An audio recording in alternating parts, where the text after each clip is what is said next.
morning. Good morning. Good to see you here today. I just want to say before I get started, I happened to be on the outside just at the beginning of the worship service, and a young man came up to me and he said, "Are you an elder?" I said, "Yes." He said, "Will you pray for my mother and tell the other people if they would pray for my mother?" He said, "My mother, there was an oxygen tank exploded in her face. She's in the hospital." So I said, "Well, I will pray for her and I will tell the prayer warriors to pray for her." He said, "I sure wish you would." He said, "He's on his way now to the hospital." So I just want to make that announcement before I get started. You know, we live in a perilous time, and we don't know what's going to happen one day from the other, or 1 hour from the other. Today, I want to talk to you about the favor of God.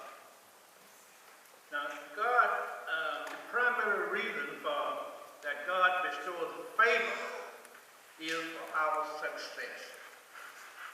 Now, when God favors us, He wants us to attribute all of that to Him. We should give God all the glory. Now, when someone asks you, "How did you become successful?"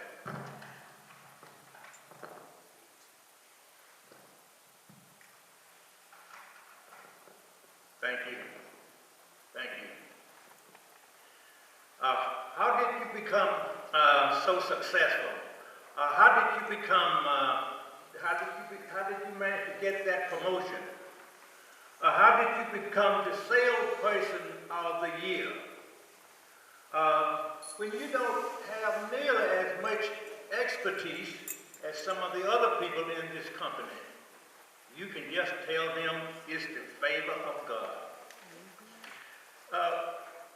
Now we can, not only does favor of God is on our lives, but we could give Him the glory and the honor also, and that enables us to take possession of the promises that is laid down in His Word. Now, it enables us to do supernatural things. And we could say the favor of God is what causes God's super to be added to our natural. And as a result, the supernatural takes place. And when we are consistently declaring and walking in the favor of God, it is impossible for the enemy to prevent us from succeeding in the things that God has called us to do. Now, when favor is on you, God will fight your battle. And we serve a God of favor.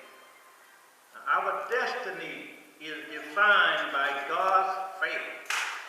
Now, Jesus Himself grew in favor and with men and with God. That's illustrated in Luke 2, verse 52. Now, God's favor was upon Jesus. So in Psalm chapter 30, verse 5, tells us the favor of God is for a lifetime. Now, isn't that something? God wants us to be winners throughout our entire life. That is why He has given us His favor. Now, as believers, this lifetime of favor is one of our biggest assets. But we will never achieve the victories God has in store for us if we don't tap into that favor. Now, I have come to understand that when I consistently declare God's favor on my life, extraordinary things happen. Now, I'm not talking about just occasional surprising occurrence. I mean that extraordinary things happen on almost a daily basis. Now, I've seen the favor of God open doors for me that no man could close. I have been given preferential treatment. And ranging from the mundane to the astonishing. I just want to relate to you what happened to me during the early days. I would travel to Louisiana to see my sister. Whenever I would visit my sister, especially in the early days, I would fly into Shreveport, Louisiana, and the rental car place was about a mile away from the airport. No problem. But later on, the company sold this company, and this company moved about 10 or 12 miles away. So the next time I went down there, I rented a car. I had to get a taxi to take me to this new place. And the taxi fee was $30. So I talked to the people there, and they said, we don't ever pick up no one from the airport. He said, we don't do that. Take anyone back. So I rented a car from them. So when I returned the car back to the company, the owner took me to the airport. And he said to me, he said, whenever you come into town, you call us at the office, and we will pick you up. There won't be any charges. And I will give you the best car price at the lowest rate. He said, I will not charge you mileage. I will not charge you insurance because you have your own insurance. I will charge you just a flat rate. But what was that? That was the favor of God. Instead of me having to pay about $30 each way for taxi fare, it didn't cost me anything. God's favor was upon me. And having seen the favor of God work so powerfully in my life and my family's life, that I can assure you that it will bring you through even the toughest times and the most overwhelming of circumstances. Now, when we choose to enter covenant with God, we no longer have to fight our own battles. His favor will enable us to attain victory in every situation and circumstances. Now we see this so powerfully illustrated in Psalms chapter 44, verse 3. For it says, for they did not gain possession of the land by their own sword, nor did their own arm save them, but it was your right hand, your arm, and the light of your countenance, because you favored them. Did you get that? God favored them. Now, when we choose to enter into covenant with God, His favor will enable us to attain victory over every circumstances and situation. I wish I had time to tell you about the trip we had. We went to Paris one year. Well, maybe I will just tell you about it. It was a trip of a lifetime. We went to the feast in England one year. Well, it was on the island of Jersey. And a friend of mine went along with it. We went about 3 days ahead of time because we wanted to practice driving on the wrong side of the road. I mean the right side, the left side of the road. And a friend of mine went along with it by the name of Tommy Adams. And we went there about 3 days earlier to the island of Jersey. So anyway, before we left, my wife talked to a lady that lived in Paris. She was a member of the church. She suggested that we come to Paris after the Feast of Tabernacles, since that we would be so close to Paris from London. So my wife and my youngest daughter, they were very anxious to go. The lady in Paris said, I will make the reservation for you at a particular hotel, and I will give you the phone number of a lady that will take you all sightseeing when you get here.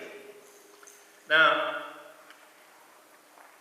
and to make a long story short, after the feast, we flew back to London, and we boarded a plane to Paris.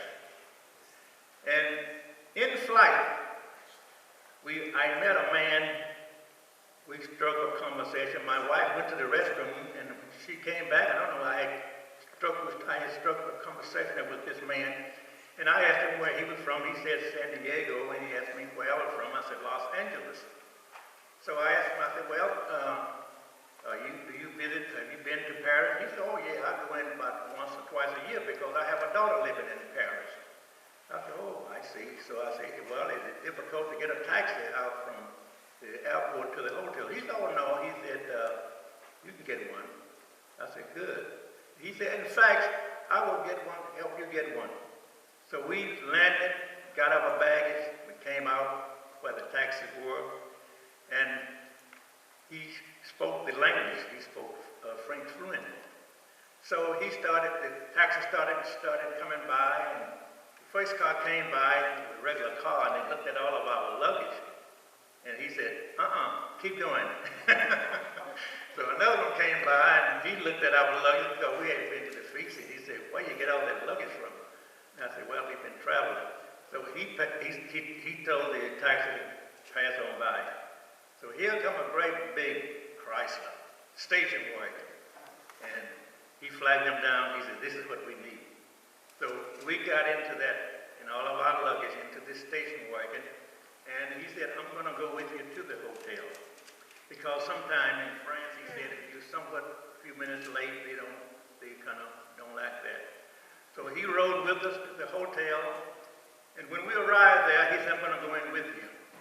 So he went in with me, and he spoke French fluently, as I said. He went up to the counter, and I noticed he was doing a lot of talking, and the lady at the register, she was talking and looking through her books, and I didn't know what they were saying or going on. Well, I told her that we had a reservation here, and so finally she went and got the keys and gave me the keys, and I signed the register. So on the way back to the car, this man said, she said that you didn't have a reservation. I said, what? He said there was no reservation to be found. But that was God's favor. He had his favor upon us because this was a trip of a lifetime. We had always wanted to go to Paris. My daughter and my wife said, we may not ever get this chance anymore. And I said, well, the only thing was in the back of my mind, I didn't have the reservation in my hand. I'm a person that likes to have everything at my disposal in my hand. But we didn't. So we went, and God blessed us. We had one of the most joyous times we had ever experienced in the city of France. And this lady came over, took us sightseeing. I never rode so many subways before. But we went, it seemed like everywhere in Paris. Just before my brother was in World War II, he said, if you ever get a chance to go to Paris, he said, do it, because it's such a beautiful place. He said, when Hitler's soldiers were marching through Paris, he issued a command that do not shoot up Paris. He said, it's too beautiful. I don't know whether that's true or not, but that's what he said. But anyway, we had a very enjoyable time. You go back to when God's people did not experience victory because of their own might, their own strength, or their own power. The land that had been promised to the Israelites by God, it became theirs because of God's favor. Now, what is the favor of God? In order to understand the favor of God, we first need to know the meaning of the word favor. The term has about four main definitions. Now, I only have the time to focus on two of them. Now, definition one, something granted out of goodwill. In other words, the favor of God is granted out of his goodwill towards us. Now, it's not something that can be bought or purchased. It's something that can be earned. In the most profound demonstration of this, on our behalf, this kind of favor is when Jesus willingly, if you remember, went to the cross in our behalf. Not because we deserve to be saved, but because God chose to show us his mercy or his favor. Those words, mercy and favor, are used interchangeable. Now in Romans chapter 5, verse 8, because of the price Christ paid, we are now entitled to walk in God's favor from day to day. Now many times this kind of favor is manifested through giving us the desires of our hearts. Now speaking of desires of our hearts, now I'm reminded of the time when I worked at Ambassador College at headquarters. If you remember, that's been a few years ago. I remember once a year, in the latter years, while I worked there at the college, I noticed that they would have special meetings once a year during the latter years that I worked there. And there were rewards given to those who had worked there 25 years, or some even that were a reward for a 30-year person. But I want to focus on the reward for 25 years. Now, that reward was some of the most beautiful watches. Seemed like I had ever laid my eyes on. Now, I desired one of those watches, I guess because it was from AC. And I just wanted one in my heart, although my daughter had bought me a beautiful watch when she went to Taiwan. But I wanted one of those from AC. I know a friend of mine had received one. He had been there 25 years, and he was flashing it in my face, how beautiful it was. So I don't know, I just desired one of them. So anyway, to make a long story short, as I said, they were very, very beautiful. So anyway, time went on and the thought vanished from my mind. I never gave it a thought anymore. Because I worked there about 22 or 23 years, and I knew then I never thought about the watch anymore. So I was 2 or 3 years short. So about 2 weeks after I retired, I received a call from Mr. Chicoit's senior secretary. She called me one evening and said, "Felix, Mr. Chicoit would like to see you in his office tomorrow morning at 10 o'clock. I said, "Oh, what have I done now?" and I said to her, "Now, if you don't tell me what this is all about, I will be walking the floor all night long." She laughed and said, "Well, it's good. Don't worry." But I still wondered what this was all about. So anyway, to make a long story short, the next morning I got up and got dressed, and I arrived there, and I went up on the fourth floor into the office, and she ushered me into the waiting room. So I sat there about 15 minutes, and I began to think, what am I doing here? And I didn't have any idea what this was all about. So about 10 minutes, Mr. Koch came walking out real fast as usual. He came out and shook my hand and gave me a big bear hug and said, "Felix, I have something for you." I said, "Oh." He said, "Stretch out your arm." I stretched my arm out, and he went into his pocket, he pulled out a most gorgeous watch. He placed it on my arm. He said, "This is a gift that we give to the employees that have worked here for 25 years. So I looked at him and I said, "Well, Mr. Carter," I said, "I haven't worked here quite 25 years. But he said to me, "I know it, but if anyone deserves one of those watches, you do." I said, "Oh, thank you." He said, "This is what I want you to have. It's a gift from the college." So anyway, that was God's favor. And the second definition is having an advantage. That means having something working for us that others do not have working for them. Now for believers, that something is the favor of God. There's more than enough of God's favor to meet our every need. Now, in times when there seems to be no way out of any situation, and we wonder what we are going to do, we can declare God's favor is sufficient for me. Now, perhaps you recall the story of Joseph from the Old Testament. Now, Joseph's destiny was fulfilled by the favor of God. Now, when his older brothers became jealous of Joseph, they sold him into slavery. They sold him to the Ishmaelites. Now, he was taken to Egypt, and where the captain of Pharaoh's guard purchased him. Then the story takes an unexpected turn. Now, the Lord was with Joseph, and he was a very successful man.